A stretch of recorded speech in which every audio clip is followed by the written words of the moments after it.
lots of legends tell of people killing dragons. Gilgamesh supposedly slew a dragon. A Chinese guy named Yu slew dragons that were bothering them as they tried to expand the territory and drain off the swamps and make the land of China livable again. They had to drive off the snakes and dragons. The Babylonian god Marduk is shown pictured on top of a dragon. Did you know ancient Babylon has been rebuilt? They always knew where the city was. It was destroyed about 600 BC. But when Babylon was, just buried in the sand, forget about it, they dug it out, and the sand had really preserved the bricks extremely well. The old brick walls of the ancient city of Babylon were very well preserved in the dry sand over there.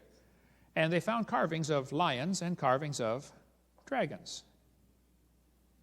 Now, how did they know about dragons in 600 BC?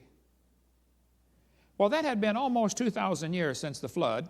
So from the flood up until, Nebuchadnezzar reigned is 1,800 years. Probably most dinosaurs were gone by then. But I think a few were still around. And he had one in a cage, apparently.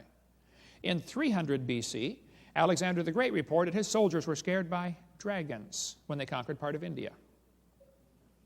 This Roman mosaic was made in the 2nd century after Christ.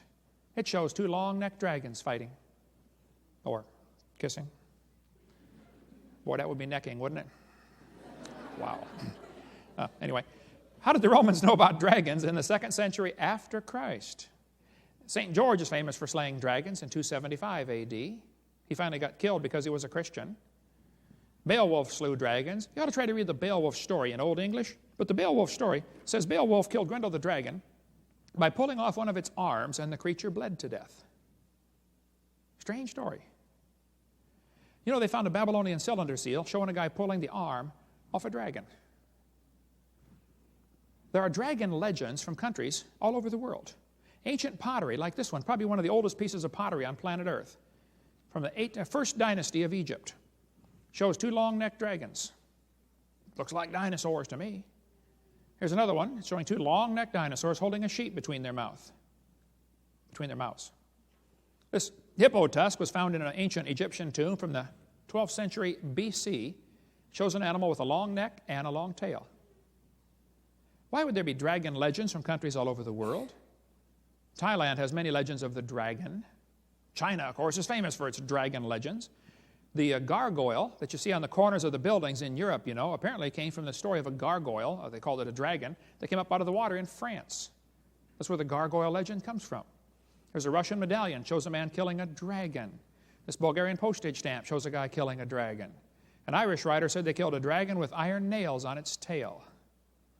Well, the Stegosaurus had awful big spikes on his tail. We've got a copy of one in our museum there. There are dragon heads found on the ships that the Vikings used to sail around. There's a Viking woodcut showing a dragon swallowing a man, taken from a book called Vikings by Tony Allen. 11th century picture. That's just 900 years ago. They were still talking about dragons swallowing people. The Vikings put dragon heads on their ships. Siegfried, the famous Norwegian hero, slew the dragon Fafnir about 1,000 years ago. Marco Polo lived in China about 800 years ago, 750 years ago, and said the emperor in China was raising dragons to pull chariots in his parades. Why would he come back and tell a story like that? Well, I think it's because the emperor was raising dragons to pull chariots in his parades. That's my theory of why he said that. Did you know in 1611, the old Chinese law books tell about they appointed the post of royal dragon feeder?